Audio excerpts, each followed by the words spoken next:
Hello, Rick. Welcome.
Sound still breaking up? Hello, Jantha. Welcome. Hello, Karuna. We'll get started in a few minutes.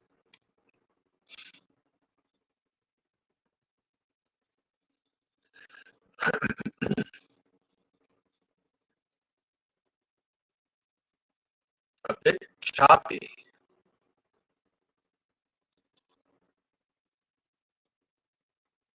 I wonder why.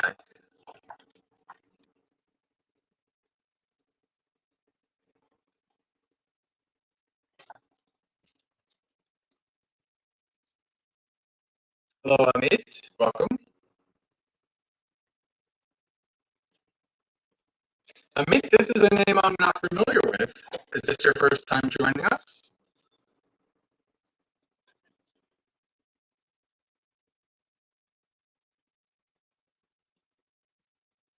I'm going to try something real quick.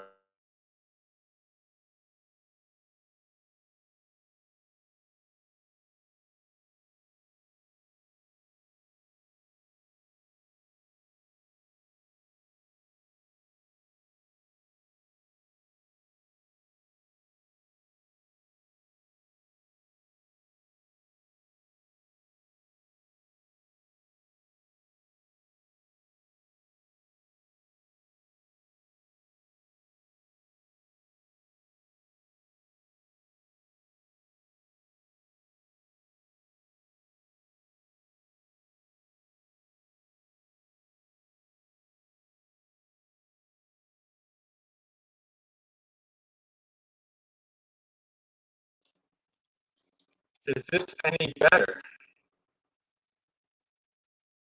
I don't know what's different. And I do have the fan on often, and that doesn't seem to be complaining. It's not better.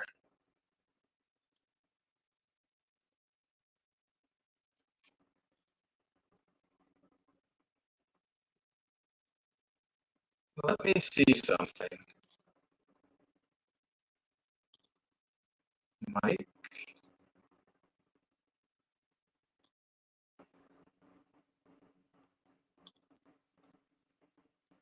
How about now? This is the second week that we're having issues, huh? How's now? I don't know.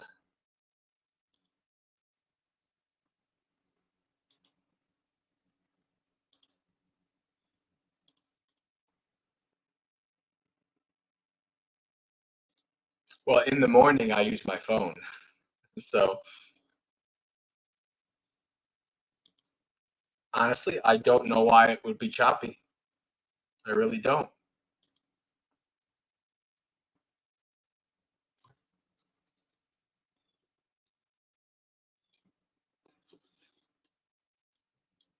Oh, Julie?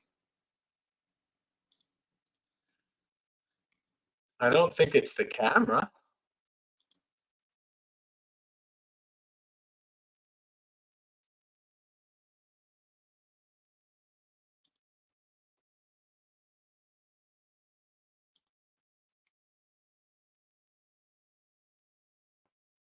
Yeah, I checked all my connections, and things like that. So I don't know.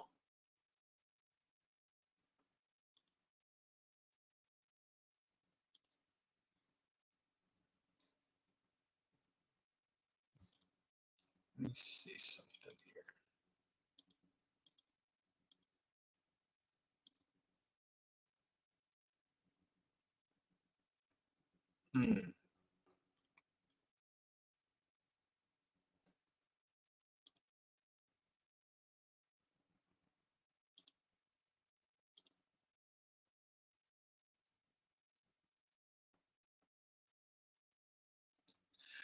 Yeah. Well, let's see if it gets better. Let's see if it gets better. Let's get started. And if it doesn't get better, I don't know what else to do. I mean, is it possible it could be fancy my new fancy what you call it, webcam? I don't know. I just used it. I just used it at doing the stream with Bhante Saranapala, and nobody had any complaints. I wonder if it's StreamYard. I don't know. Anyway, let's share screen. Hello, Jose. Welcome.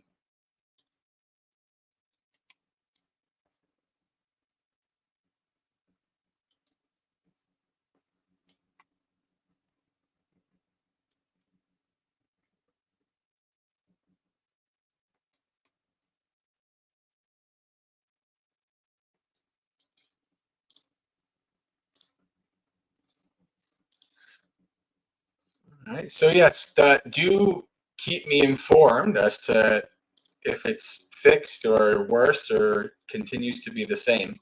But we'll get started. Namo tassa bhagavato arahato samma sambuddhassa. Namo tassa bhagavato arahato samma sambuddhassa. Namo tassa bhagavato arahato samma sambuddhassa. Savattini danang ekamantang titoko kamado deva putto bhagavantang etadavocha. Tukarang bhagava sutukarang bhagavati. Tukarang vapi karonti kamadati bhagava. Seka sila samahita tittata anaga riyu petassa tuttihoti sukha vahati. Dulabha bhagava yatidang tuttiti. Dulabhang vapi labanti kamadati bhagava. Chitta vupasame rata yesang diva charato cha bhavanaya rato manoti. Dussamadhanahang bhagava yadidang chitanti. Dussamadahang vapi samadahanti. Kamadati bhagava. Indriyu prasame rata. Te chetva machuno jalang arya gachanti kamadati. Duggamo bhagava visamo maggoti. Duggame visame vapi arya gachanti kamada. Anarya visame magge papatanti avang sira. Aryang sammo maggo aryahi visame samati. All right, English. With Kamada at Savatthi. Standing to one side, the god Kamada said to the Buddha, "It's too hard, Blessed One. It's just too hard." "They do it even though it's hard," said the Buddha to Kamada, "for the stable trainees with ethics and immersion. For one who has entered the wholeness life, contentment brings happiness. Such contentment, Blessed One, is hard to find." "They find it even though it's hard," said the Buddha to Kamada. "Those who love peace of mind, whose minds love to meditate day and night. But it's hard, Blessed One, to immerse this mind in samadhi." "They become immersed in samadhi even though it's hard," said the Buddha to Kamada. "Those who love calming the faculties have cut through the net of death. The noble ones, Kamada, go on their way." But this path, Blessed One, is rough and hard to travel. Though it's rough and hard to travel, the noble ones, Kamada, go on their way. The ignoble fall head first on a rough path. But the path of the noble ones is smooth, for the noble ones are smooth amid the rough. Sadhu. All right, friends. So, how's audio? Is it sounding normal? Is it fixed? Is it still bad? How's that going? But so it is 7 p.m. Eastern Time, Monday night. So that means it is time for Dhammapalooza, the festival of Dhamma with the Maggasekha community, where we do a variety of different Dhamma-related activities. We did some chanting. Later on, we do some meditation, if the stream continues. It didn't work last week either. And in between, who knows? That's because each Dhammapalooza is different and it is guided by the community. Maybe people have lots of questions, so it becomes a Q&A. Maybe people don't have any questions, so we read suttas. There's a variety of different ways that each Dhammapalooza can go, and we'll have to see how this Dhammapalooza goes. So for the next couple of minutes in the chat, if you have any questions you'd like me to answer, you can put those in the chat. If you have any topics you'd like me to discuss, you can put those in the chat. If you have any topics you'd like the community to discuss, you can put those in the chat. Or we can just read suttas. Still crackling like a loose connection. I don't know.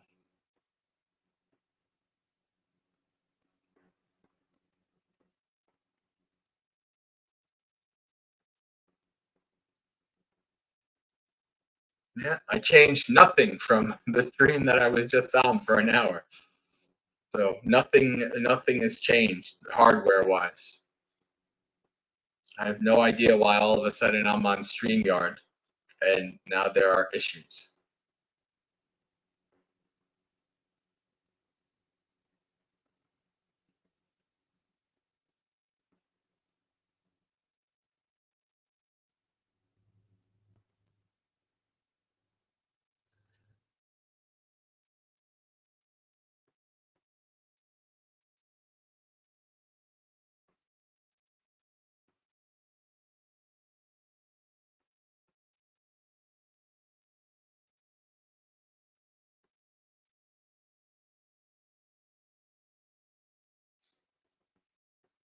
Say hello in the chat if you're there. I see Rick is posting, which is good.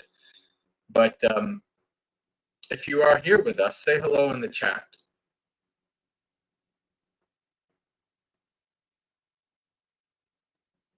I really do wonder if StreamYard is having trouble.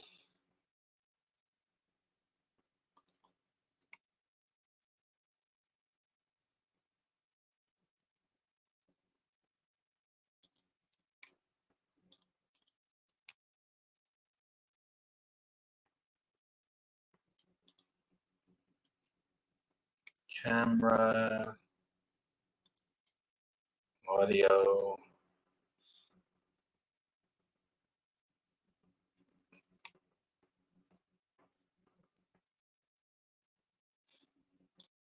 Or something.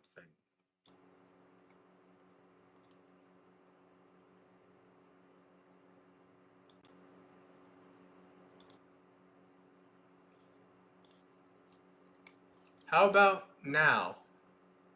Does this fix anything? Change anything?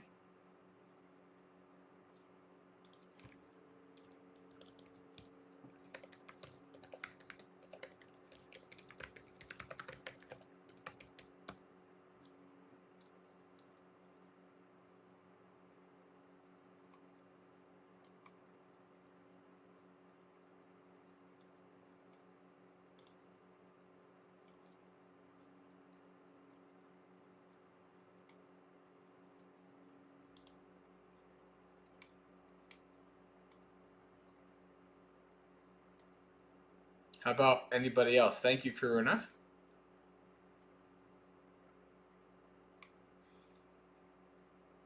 Last week, if I recall correctly, some people mentioned that there was an issue with not being able to type in the chat. I wonder if this is the same issue. When I restarted the stream, it didn't work. All right. So all I did was I had things like echo cancellation and all these kind of StreamYard audio things, and I just turned them off. Just testing.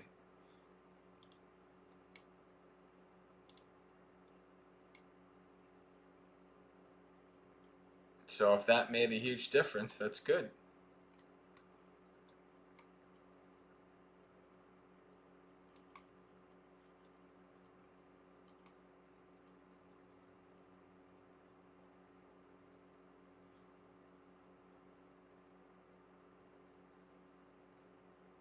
So this morning, I made a video that was fairly long overdue.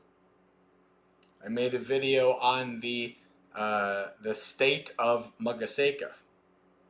I did one about a year and a half ago, but it was mostly about just kind of me and my development and my nomad life and things like that. But this time it was all about Maggasekha. I read the Maggasekha, the organizational goals. I read and explained those in detail. I went over for the first time in public my the planning that I started way back in 2021, where I have a 5, 10, and 15-year plan. And then I spoke for about 10, 15 minutes about my progress in Colorado. So, and obviously, and also welcoming those who wish to help the vision of Maggasekha grow to do so. So I made that video and I put it up on the channel today. First time testing I got this new little mic for my iPhone, and it works pretty good. So I'm gonna maybe do more recordings of various videos because it's now quite easy to just bring out my iPhone, pop in the mic, and just talk. I see some people have said some things, so let's go here. And is the audio still fine? Has it permanently, or is it much better anyway? That's the question. Let's see.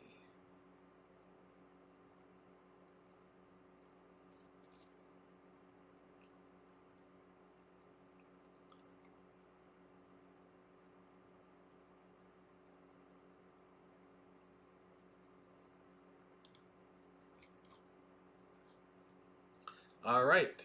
Bante, how do we relate and interact with people who are corrupt and intent on using others for their own selfish gains? Don't be used.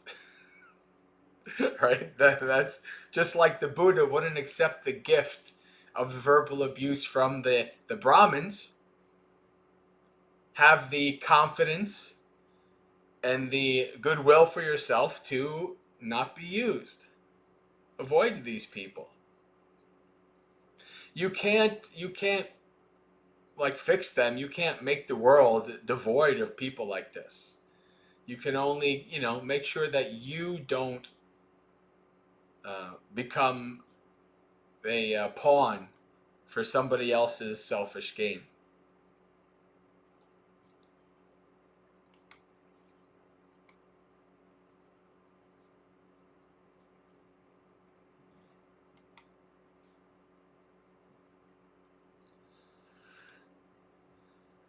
Karuna says, well, is anybody else doing this? Anyone else making a Vasa Aditana? I saw Dhamma. Yeah, Ayatata is big on Vasa Aditanas, inviting lay followers to make them. So I'm working on making mine. I remember when I did the 3-month Vasa in the tent at Aranya Bodhi, which is Dhamma hermitage. that I was asked that in like the ceremony before the Vasa, and I said, survive. That's my adhitthana, is to survive. And boy, there were some rough times. But not only did I survive, I feel like I flourished in that. That was a much needed situation, even with all the hard parts. It was a good thing.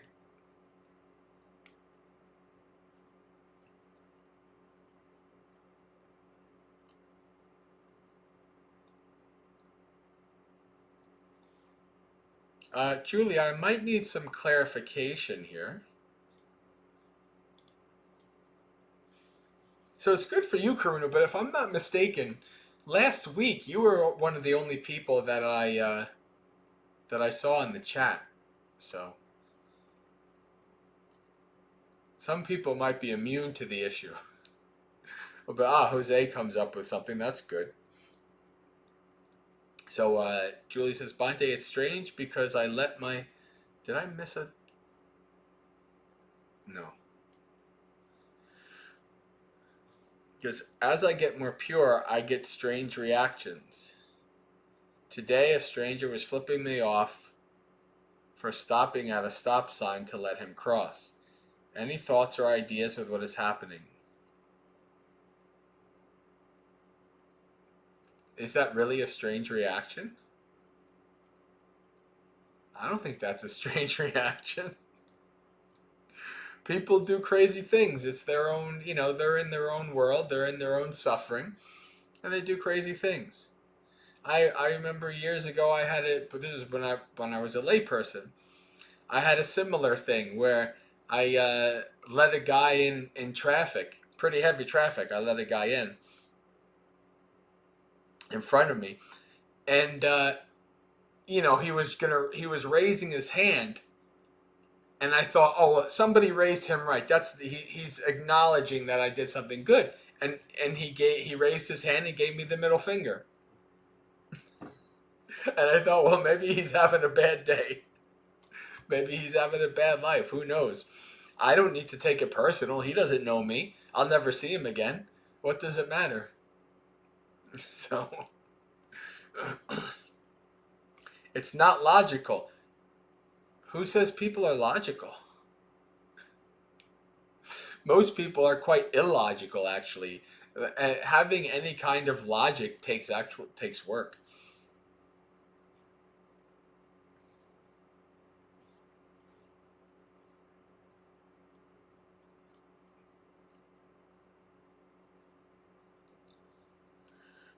Yeah, remember, if you do a good deed, the person's reaction to that good deed doesn't really mean anything, right? If you're doing a good deed for people's reactions, then you're not really. I mean, it is a good deed, but it's not really a good deed. You're doing it for like some kind of like validation of the self or whatever. If you're doing a good deed just to do a good deed, then you won't have any expectations as to the person's reaction to your good deed. You just do the good deed. How they react to it is their perception, their defilements, their delusion, whatever.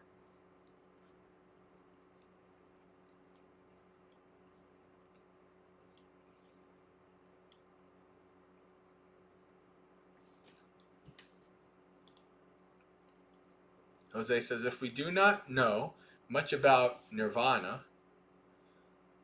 how can we motivate ourselves to try to achieve it? Or what should be our motivation in the path? Well, each person's kind of motivation is going to be different. Especially when they're very early on, maybe not fully Buddhist, etc., right? And maybe they just want to follow the path for peace and contentment. Maybe they're not thinking about, maybe they're afraid of nibbana, which is something I've seen very common among people. They kind of have reservations. They don't want to become awakened in this life. Maybe a future life. There's some fear related to full extinguishment.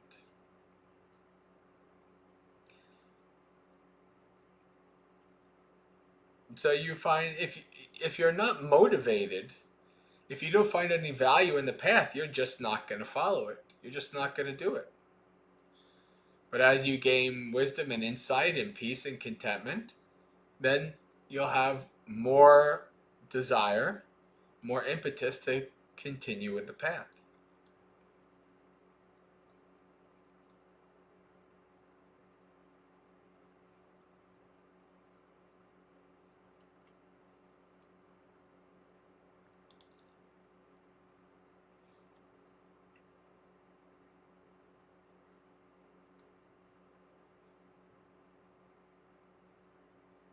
How's the chat? How's audio?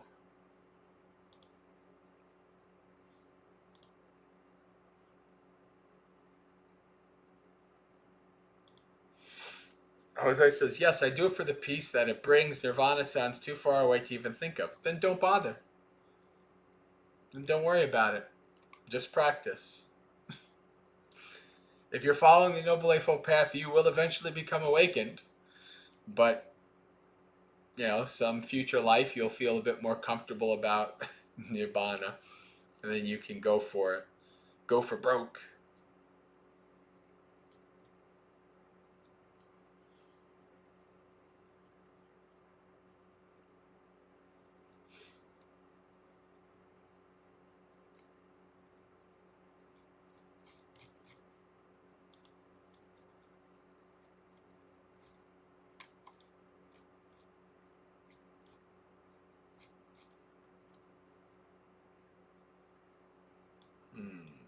Let's see.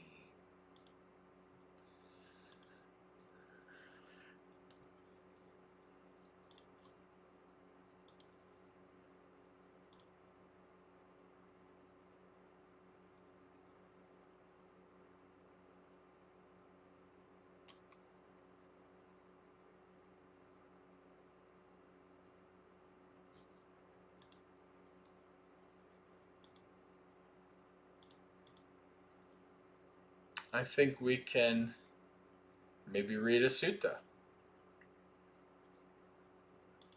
Let's read Majjhima Nikaya number 38.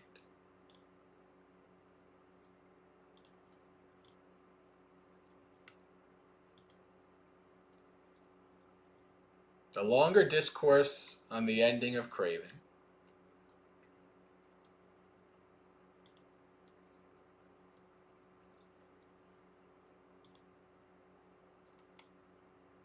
So I have heard. At one time the Buddha was staying near Savatthi in Jeta's grove, Anathapindika's monastery. Now, at that time, a mendicant called Sati, not to be confused with Sati, mindfulness. This is Sati, long A. A mendicant called Sati, the fisherman's son, had the following harmful misconceptions. As I understand the Buddhist teachings, it is this very same consciousness that roams and transmigrates, not another. Several mendicants heard about this. They went up to Sati and said to him, "Is it really true, Reverend Sati, that you have such a harmful misconception? As I understand the Buddhist teachings, it is this very same consciousness that roams and transmigrates, not another." Absolutely, Reverence. As I understand the Buddhist teachings, it is this very same consciousness that roams and migrates, not another. Then, wishing to dissuade Sati from his view, the mendicants pursued, pressed, and grilled him. Don't say that, Sati. Don't misrepresent the Buddha. For a misrepresentation of the Buddha is not good, and the Buddha would not say that. In many ways, the Buddha has said that consciousness is dependently originated, since without a cause, consciousness does not come to be.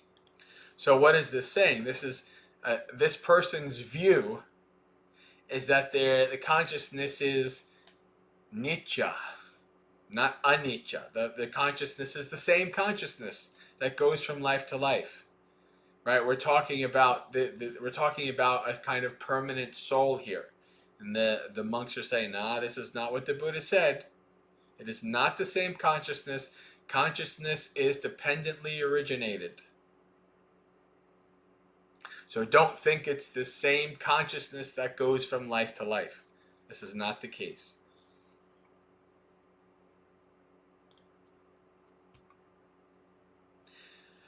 In many ways, okay, I said that. But even though the mendicants pressed him in this way, Sati obstinately stuck to his misconception and insisted on it. When they weren't able to dissuade Sati from his view, the mendicants went to the Buddha, bowed, sat down to one side, and told him what happened. So the Buddha addressed one of the monks.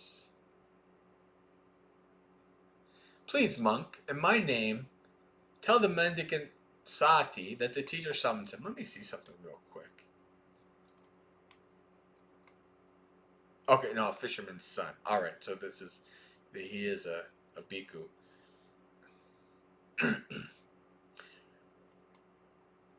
The teacher summons him. Yes, sir, that monk replied. He went to Sati and said to him, Reverend Sati, the teacher summons you.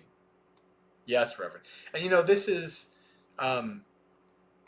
this is important because the Buddha takes many pains, very many places. Anytime, anywhere, any kind of avenue somebody's wrong view of some kind of permanent soul or essence can come in, the Buddha very clearly takes pains to make sure that there's no avenue, there's no little crack, there's no chink in the armor, right? There's anatta, right?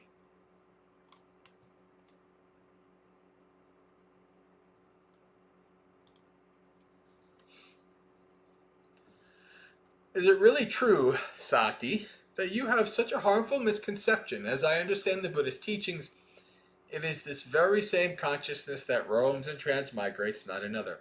Absolutely, sir. As I understand the Buddhist teachings, it is this very same consciousness that roams and transmigrates, not another. And so, this is another thing you can think about is, remember, this is all oral tradition.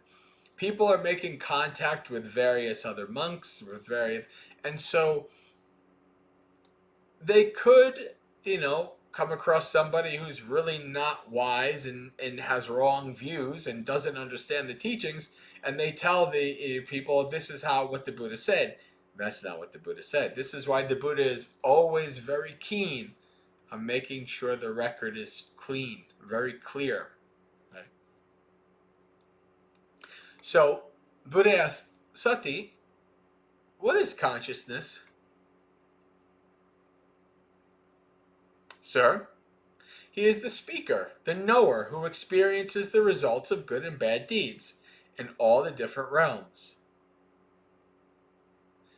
See, this is a misconception. And this is why you can get things like, you have to be very careful with things like, in the Thai forest, they have the one who knows. Now you have to be very careful to not attribute any kind of permanency or soul or something, some personality to that. That can be a quasi-useful technique, but it can also be a big trap. So you have to be careful with these kind of things. So this Sati basically says consciousness is the person, it's the being, it's the sentient, the permanent sentient being. Silly man, who on earth have you ever known me to teach? Who on earth have you ever known me? Who on earth have you ever known me to teach in that way? Haven't I said in many ways that consciousness is dependently originated, since consciousness does not rise without a cause? But you still misrepresent me by your wrong grasp, harm yourself, and create much wickedness. This will be for your long-lasting harm and suffering. Then the Buddha said to the mendicants, "What do you think, mendicants? Has this mendicant sati kindled even a spark of ardor in this teaching and training?" "How could that be, sir?" "No, sir." When this was said, Sati sat silent, dismayed, shoulders drooping, downcast, depressed, with nothing to say. Knowing this, the Buddha said, "Silly man, you will be known by your own harmful misconception." I'll question the mendicants about this. So, silly man is Bhante Sujato being very nice. You can see here, Mogha. Right? Mogha Purisa, a foolish, worthless, useless man, a stupid person. Right? The silly man is a very kind of nice, PC way. The Buddha was going harsh on this guy, as he should, because this is a really harmful misconception, not only for him, but if it spreads among many other people. It's not good. Then the Buddha said to the mendicants, "Mendicants, do you understand my teachings as Sati does? When he misrepresents me by his wrong grasp, harms himself, and creates much wickedness." Actually, I want to double check something real quick. Let me see.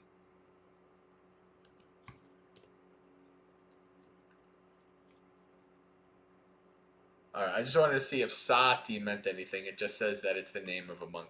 So it doesn't have any meaning. Alright. "Mendicants, do you understand my teachings as Sati does? When he misrepresents me by his wrong grasp, harms himself, and creates much wickedness?" "No, sir. For in many ways the Buddha has told us that consciousness is dependently originated, since without a cause, consciousness does not come to be." Good, good mendicants. It's good that you understand my teaching like this. For in many ways I have told you that consciousness is dependently originated, since without a cause, consciousness does not come to be. But still this Sati misrepresents me by his wrong grasp, harms himself, and creates much wickedness. This will be for his lasting harm and suffering. Consciousness is reckoned according to the very same condition dependent upon which it arises.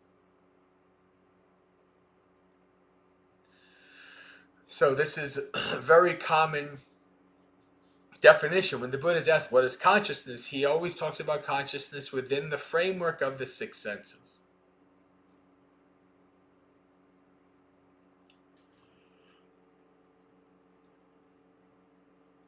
Consciousness that arises dependent on the eye and sight is reckoned as eye consciousness. Consciousness that arises dependent on the ear and sounds is reckoned as ear consciousness. Consciousness that arises dependent on the nose and smells is reckoned as nose consciousness. Consciousness that arises depending on the tongue and tastes is reckoned as tongue consciousness. Consciousness that arises dependent on the body and touches is reckoned as body consciousness. Consciousness that arises dependent on the mind and ideas is reckoned as mind consciousness. It's like fire, which is reckoned according to the very same condition dependent upon which it burns.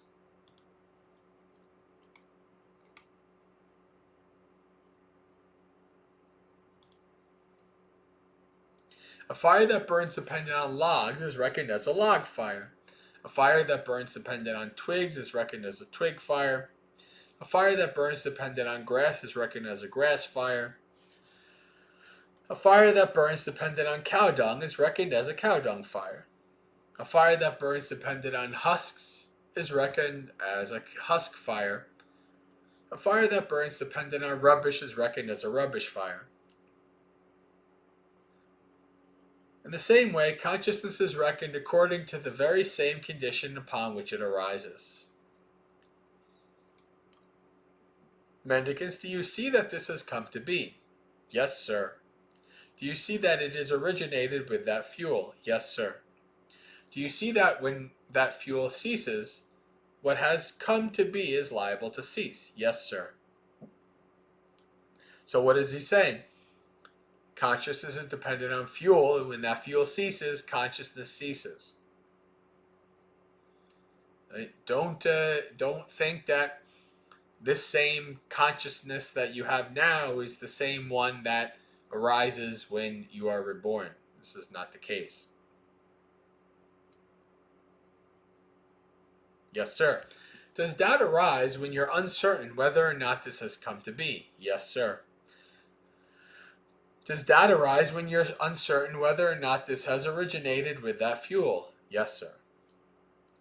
Does doubt arise when you're uncertain whether or not when that fuel ceases, what has come to be is liable to cease? Yes, sir. Is doubt given up in someone who truly sees with right understanding that this has come to be? Yes, sir. Is doubt given up in someone who truly sees with right understanding that this has originated with that as fuel? Yes, sir. Is doubt given up in someone who truly sees with right understanding that when that fuel ceases, what has come to be is liable to cease? Yes, sir. Are you free of doubts as to whether this has come to be? Yes, sir. Are you free of doubt as to whether this has originated with that as fuel? Yes, sir. Are you free of doubt as to whether when that fuel ceases, what has come to be is liable to cease? Yes, sir. Have you truly seen clearly with right understanding that this has come to be? Yes, sir.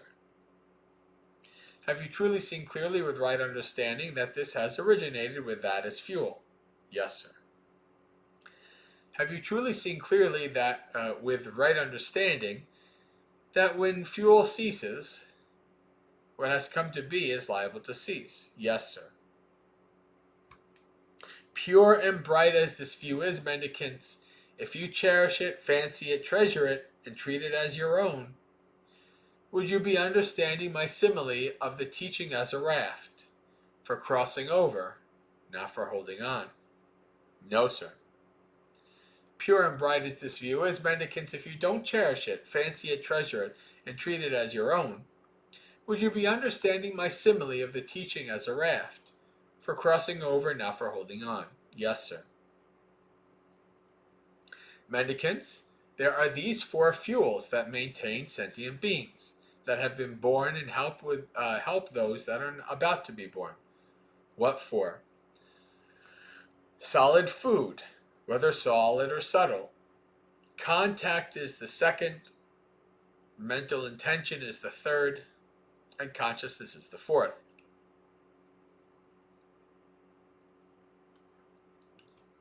What is the source, origin, birthplace, and inception of these four fuels? Craving. And what is the source of craving? Feeling. Now we've gone into dependent origination. And what is the source of feeling? Contact. And what is the source of contact? The sixth sense bases. And what is the source of the sixth sense bases? Namarupa, name and form. And what is the source of name and form? Consciousness. And what is the source of consciousness? Choices, sankharas. And what is the source of choices? Ignorance. So ignorance is a condition for choices. Choices are a condition for consciousness. Consciousness is a condition for name and form. Name and form are conditions for the six sense fields. The six sense fields are conditions for contact. Contact is conditioned for feeling. Feeling is conditioned for craving. Craving is conditioned for grasping. Grasping is conditioned for continued existence. Continued existence is conditioned for rebirth. Rebirth is conditioned for old age and death, sorrow, lamentation, pain, grief, and despair. This comes to be. That is how this entire mass of suffering originates. Rebirth is a condition for old age and death. That is what I said. Is that how you see it or not? That's how we see it. Continued existence is a condition for rebirth. Ignorance is a condition for choices. That's what I said. Is that how you see it or not? That's how we see it. Good mendicants. So both you and I say this. When this exists, that is.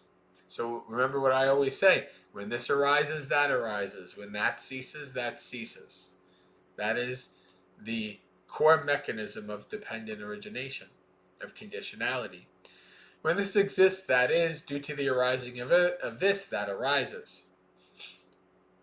That is, ignorance is a condition for choices, choices a condition for consciousness, conscious condition for name and form are conditions for six sense fields, six sense fields are condition for contact, contact is a condition for feeling, feeling is a condition for craving, craving is a condition for grasping, grasping is a condition for continued existence, continued existence is a condition for rebirth. Rebirth is a condition for old age and death, sorrow, lamentation, pain, sadness, and distress. That is how this entire mass of suffering originates. And of course, every time dependent origination arises, well, we also have to talk about dependent cessation.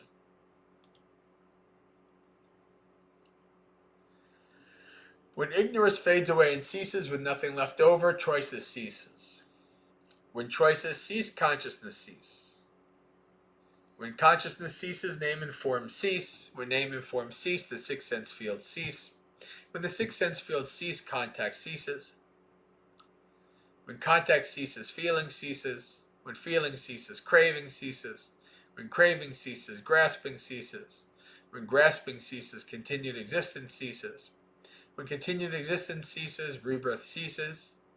When rebirth ceases, old age and death, sorrow, lamentation, pain, grief, and despair cease. That is how this entire massive suffering ceases. When rebirth ceases, old age and death cease. That is what I said. Is that how you see it or not? That's how we see it. When continued existence ceases, rebirth ceases. When ignorance ceases, choices cease. That's what I said. Is this how you see it or not? That's how we see it. Good mendicant. So both you and I say this. When this doesn't exist, that is not. Due to the cessation of this, that ceases. We'll do some ellipsing of that. Knowing and seeing in this way, mendicants, would you turn your back on the past thinking, or would you turn back to the past thinking, did we exist in the past? Did we not exist in the past? What were we in the past? How were we in the past? After being what did we become in the past? No, sir. Knowing and seeing in this way, mendicants, would you turn forward to the future, thinking, will we exist in the future? Will we not exist in the future? What will we be in the future? How will we be in the future? After being what will we become in the future? No, sir. Knowing and seeing in this way, mendicants, would you be undecided about the present, thinking, am I? Am I not? What am I? How am I? This sentient being, where did it come, and where will it go? No, sir. Knowing and seeing in this way, would you say, our teacher is respected, we speak like this out of respect for our teacher? No, sir. Knowing and seeing this way, would you say, our ascetic says this, we speak like this because it's what he says? No, sir. So the question is, are you saying this just because I say it, or do you actually see it for yourself? So they're acknowledging that they see this for themselves. Knowing and seeing in this way, would you dedicate yourself to another teacher? No, sir. Knowing and seeing in this way, would you believe that the observances and boisterous, superstitious rites of various ascetics and Brahmins are essential? So this is a stream enter, right? They're not, they have no doubt, so they wouldn't go for another teacher. They wouldn't be, think that just by rituals alone they would become awakened. And so they say, no, sir. Aren't you speaking only of what you have known and seen and realized for yourselves? Yes, sir. Good mendicants, you have been guided by me with this teaching that's apparent in this present life, immediately effective, inviting inspection, relevant, so that sensible people can know for themselves. So the Buddha is saying here, I don't know where this foolish, ignorant, stupid monk got this idea, but here are these monks, and I taught them, and this is what they know, and this is correct. Right? So the Buddha is saying, I don't know about this guy. This is. Let me talk to these monks and see what they say.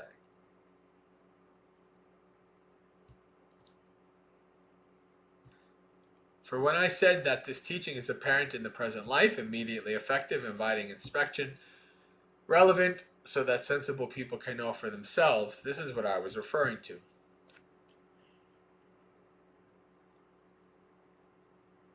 Mendicants, when three things come together, an embryo is conceived. In the case where the mother and father come together, but the mother is not in the fertile phase of her menstrual cycle, and the spirit is not ready, the embryo is not conceived. In the case where the mother and father come together, the mother is in a fertile phase of her menstrual cycle, but the virile spirit is not ready, the embryo is not conceived. But when these three things come together, the mother and father come together, the mother is in the fertile phase of her menstrual cycle, and the virile spirit is ready, an embryo is conceived.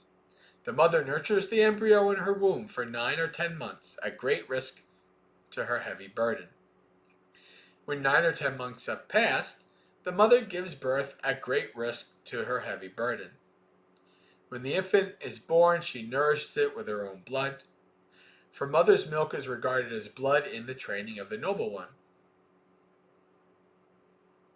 That boy grows up and his faculties mature. Where do you think this boy is going to end up? This is the beginning of a cycle. So,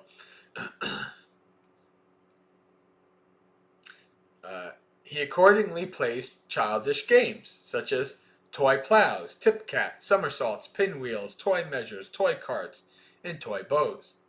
That boy grows up and his faculties mature further.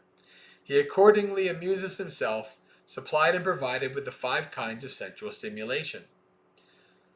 Sights known by the eye, which are likable, desirable, agreeable, pleasant, sensual, and arousing. Sounds known by the ear, smells known by the nose, tastes known by the tongue, touches known by the body, which are likable, desirable, agreeable, pleasant, sensual, and arousing. When they see a sight with their eyes, if it's pleasant, they desire it, but if it's unpleasant, they dislike it. They live with mindfulness of body unestablished and their heart restricted.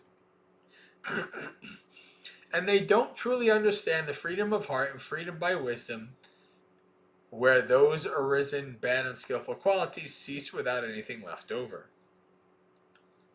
Being so full of favoring and opposing, when they experience any kind of feeling, pleasant, unpleasant, or neutral, they approve, welcome, and keep clinging to it. This gives rise to relishing.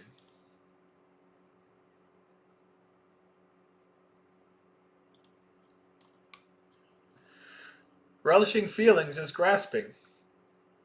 Their grasping is a condition for continued existence. Continued existence is a condition for rebirth. Rebirth is a condition for old age and death, sorrow, lamentation, pain, sadness, and despair. That is how the entire mass of suffering originates. When they hear a sound with their ears, smell an odor with their nose, taste a flavor with their tongue, when they feel a touch with their body, when they know an idea with their mind. If it's pleasant, they desire it, but if it's unpleasant, they dislike it. They live with mindfulness of the body unestablished and their heart restricted. And they don't truly understand the freedom of heart and freedom by wisdom, where those arisen bad unskillful qualities cease without anything left over. But being so full of favoring and opposing, when they experience any kind of feeling, pleasant, unpleasant, or neutral, they approve, welcome, and keep clinging to it. This gives rise to relishing. Relishing feelings is grasping. Their grasping is a condition for continued existence.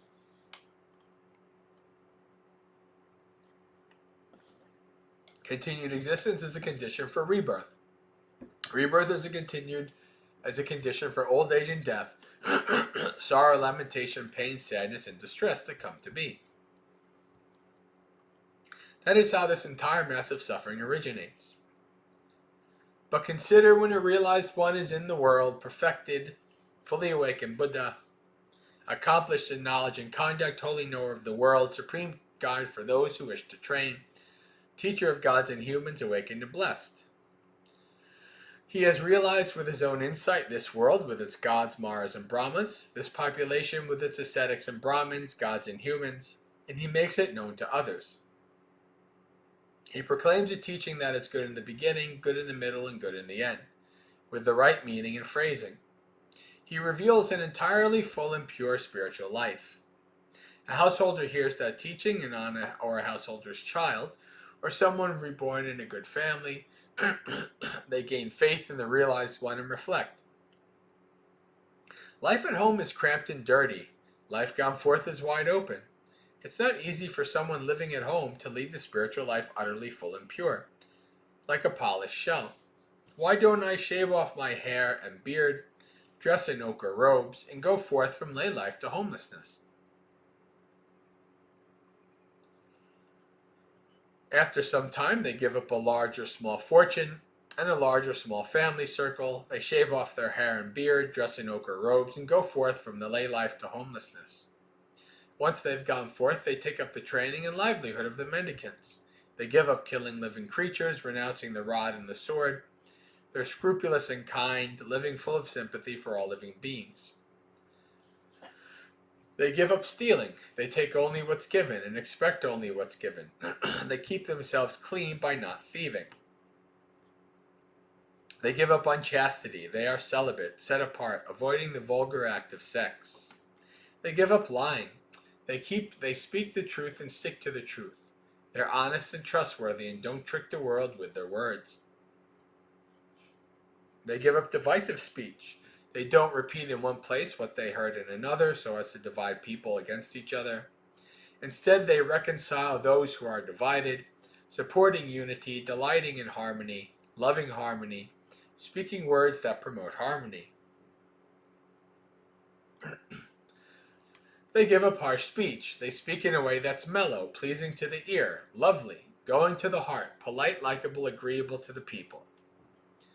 They give up talking nonsense. Their words are timely, true, and meaningful, in line with the teaching and the training. They say things at the right time which are valuable, reasonable, succinct, and beneficial.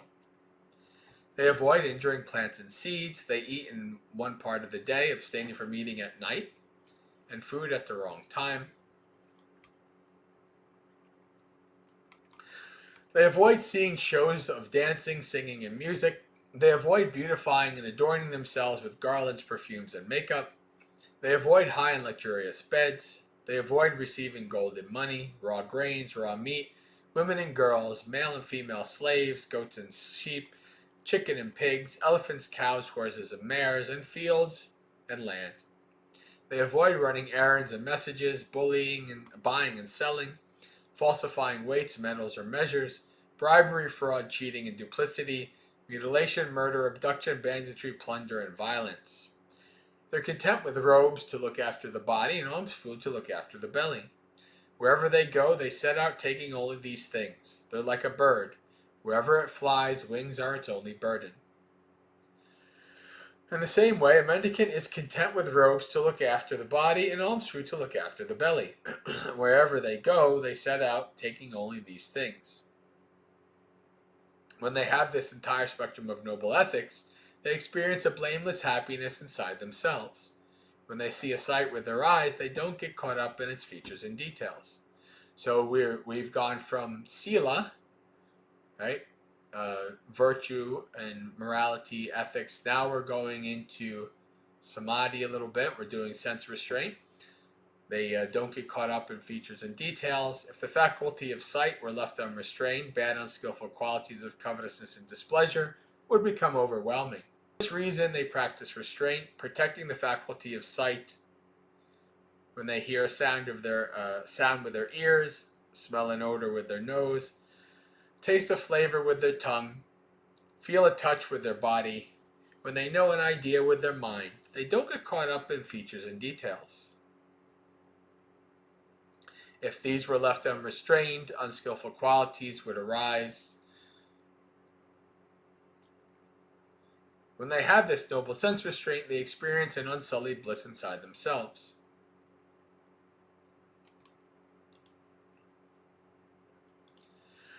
They act with situational awareness when going out and coming back, when looking ahead and aside, when bending and extending the limbs, when bearing the outer robe, bowl, and robes, when eating, drinking, chewing, and tasting, when urinating and defecating, when walking, standing, sitting, sleeping, waking, speaking, and keeping silent. When they have this entire spectrum of noble ethics, this noble sense restraint, and this noble mindfulness and situational awareness, they frequent secluded lodgings, wilderness, the root of a tree, a hill, a ravine, a mountain cave, a charnel ground, a forest, an open air, a heap of straw. After the meal, they return from alms food, sit down cross-legged, set their bodies straight, and establish mindfulness in their presence. Giving up covetousness for the world, they meditate with a heart rid of covetousness, cleansing the mind of covetousness. Giving up ill will and malevolence, they meditate with a mind rid of ill will.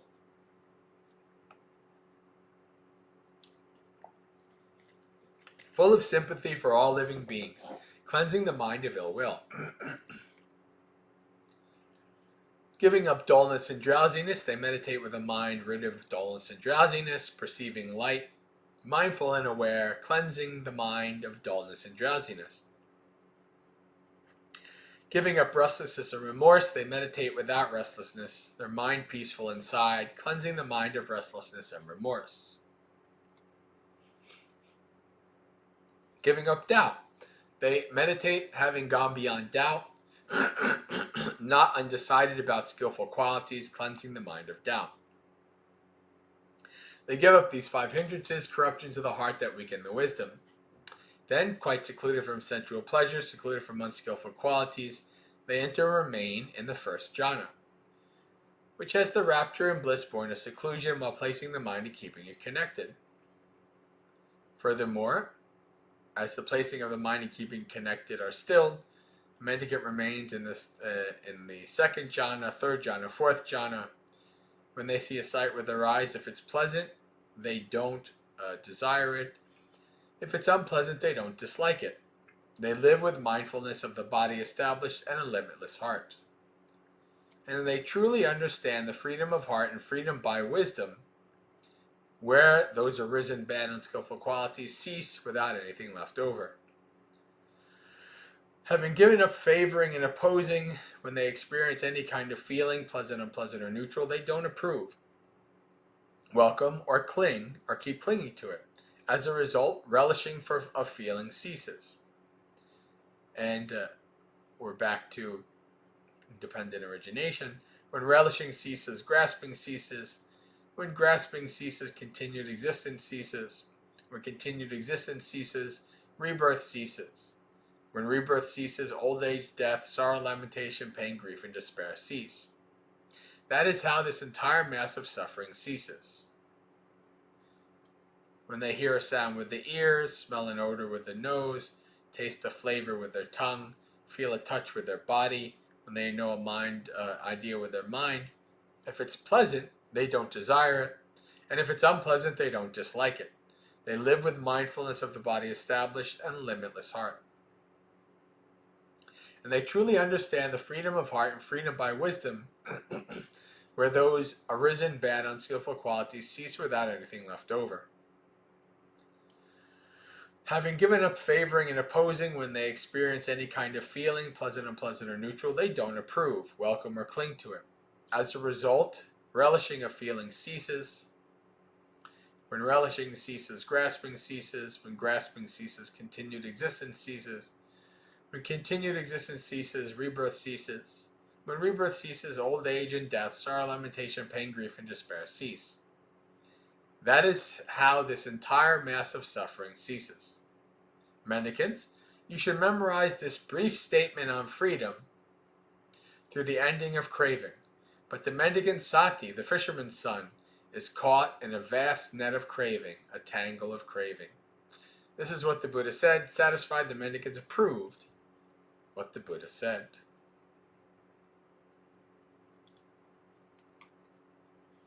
All right. I have used up my voice in reading that. But, okay, let's see what we have here. Jose says, oh, hello, Anna. Jose says, wow, the Buddha was harsh. Yeah, well, sometimes you need to be harsh. Sometimes you need to, call out bad when when it's bad and can be harmful.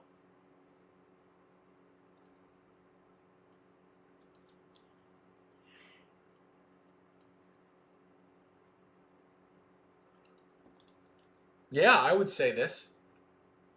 Could it be that our habitual thoughts and actions become our personality, and we mistake our personality for being a self and for being consciousness? Yeah, I could agree with that. There's some nuances that you can go into more detail with about that, but the general gist I think is pretty accurate.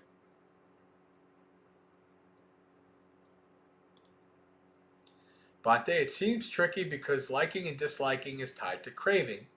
Yet it's challenging to try to control whether we like or dislike. Any suggestions on how we can come to not have liking and disliking at all? I think it has to do with ignorance.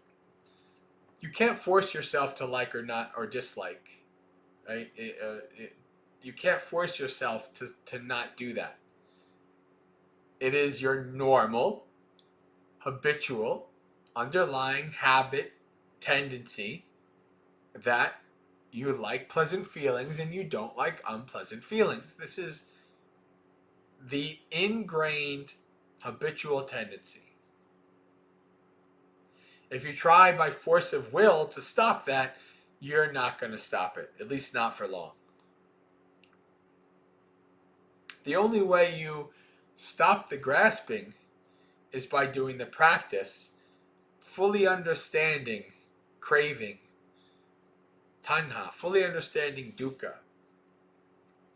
And as that wisdom and insight arises, you naturally don't jump towards like and dislike. You have a more equanimous mind. That's how that's done. There's no trick or tip or shortcut to that. Wisdom and insight allows that to arise.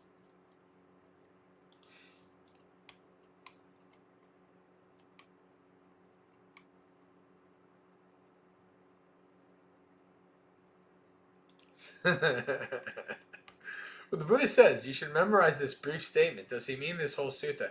Yeah. Yeah, I would say so. I mean, there's no context of, there's no context of some succinct, specific, short statement before he says that. So I'm going to go with yes, he means the whole sutta. I mean, it's not like it's in the Digha Nikaya. It's only in the middle length discourses. But yes, it is a long one.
Okay. Is there a sutta when a relative asked the Buddha to teach the Dhamma in brief? And that one is a short sutta, but it is not as illustrative as this one. There probably is. I can't think of one off the top of my head, but I would say there probably is. But since we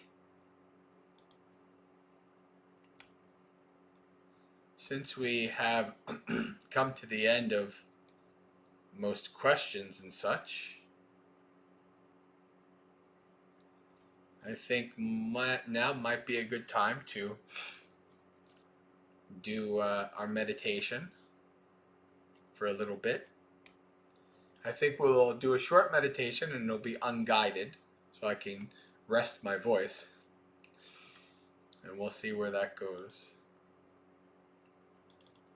I'll give it another minute or two on the stream to see if any questions pop up first.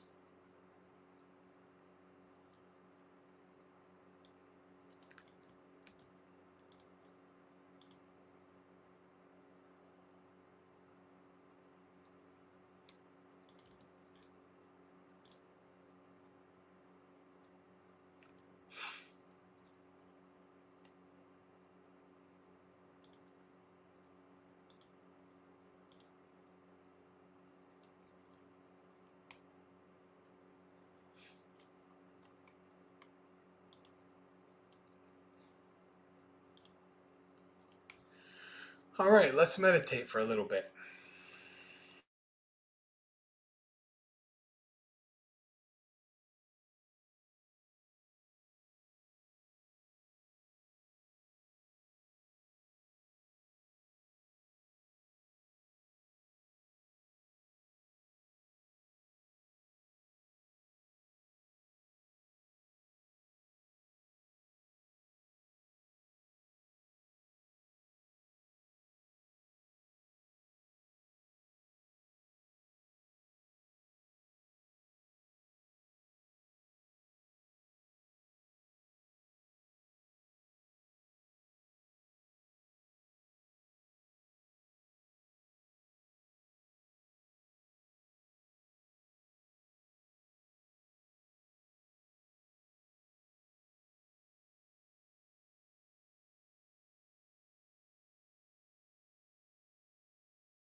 All right. Slowly open your eyes, aware of the room around you. We'll read some Dhammapada, then call it a night.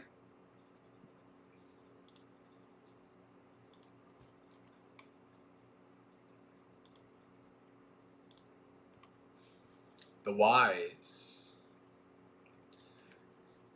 Should one find a man who points out faults and who reproves, let him follow such a wise and sagacious person as one would a guide to hidden treasure. It is always better and never worse to cultivate such an association. Let him admonish, instruct, and shield one from wrong. He indeed is dear to the good and detestable to the evil. Do not associate with evil companions. Do not seek fellowship with the vile. Associate with good friends. Seek the fellowship of noble men. He who drinks deep the Dhamma, lives happily with a tranquil mind. A wise man never delights in the Dhamma. The wise man ever delights in the Dhamma made known by the noble one. Irrigators regulate the rivers, fletchers straighten the arrow shaft, carpenters shape the wood, the wise control themselves. Just as a solid rock is not shaken by the storm, even so the wise are not affected by praise or blame. On hearing the teachings, the wise become perfectly purified, like a lake deep, clear, and still. The good renounce attachment for everything. The virtuous do not prattle with a yearning for pleasures. The wise show no elation or depression when touched by happiness or sorrow. He indeed is virtuous, wise, and righteous, who neither for his own sake nor for the sake of another does any wrong. Who does not crave for sons, wealth, kingdom, and does not desire success by unjust means. Few among men are those who cross to the further shore. The rest, the bulk of men, only run up and down the hither bank. But those who act according to the perfectly taught Dhamma will cross the realm of death so difficult to cross. Abandoning the dark way, let the wise man cultivate the bright path. Having gone from home to homelessness, let him yearn for the delight in detachment, so difficult to enjoy. Giving up sensual pleasures with no attachment, let the wise man cleanse himself of defilements of the mind. Those whose mind have reached full excellence in the factors of enlightenment, who, having renounced acquisitiveness, rejoices in not clinging to things, rid of cankers, glowing with wisdom, they have attained nibbana in this very life.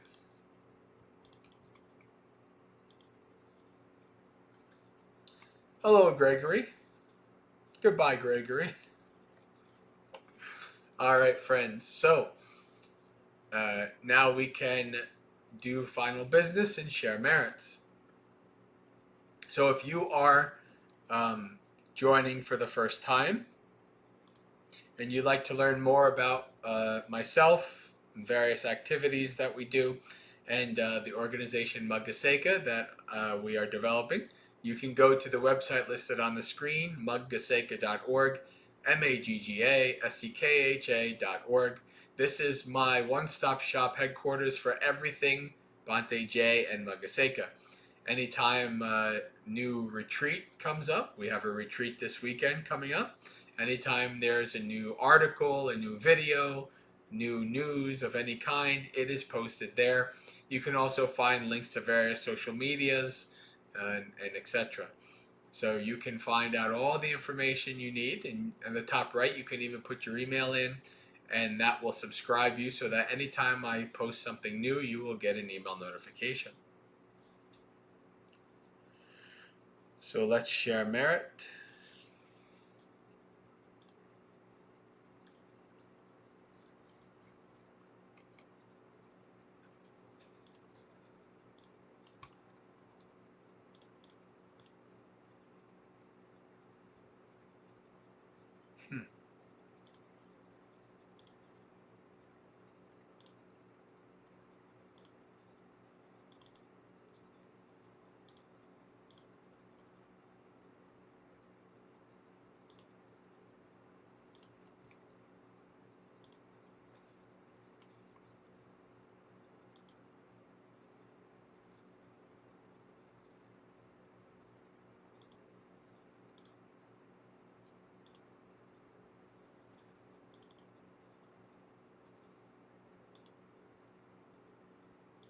All right, there it is.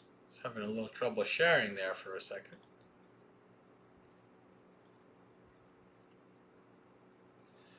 Dukkha patta chane dukkha, baya patta chane baya, soka patta chane soka, hontu sabbe pipaniyo, etavata chamehi, sampatang punya sampatang, sabbe deva anumodantu, sabba sampatti siddhya, akasata chabumata, deva naga mahidika, punyang tang anumoditva, charang rakantu sasanang.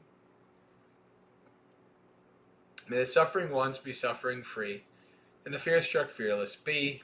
May the grieving shed all grief, and may all beings find relief. May all beings share this merit of ours that we've thus acquired for the acquisition of all kinds of happiness. May beings inhabiting space and earth, devas, nagas, and yakas of mighty power, share this merit of ours.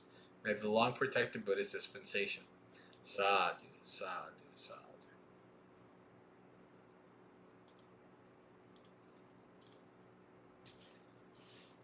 Okay, friends, so we have come to the end of another Dhammapalooza. Sukhi Hotu, may you be happy and at ease. Practice well and be well, and may you have a spiritually successful and peaceful practice until we meet again. Have a good week.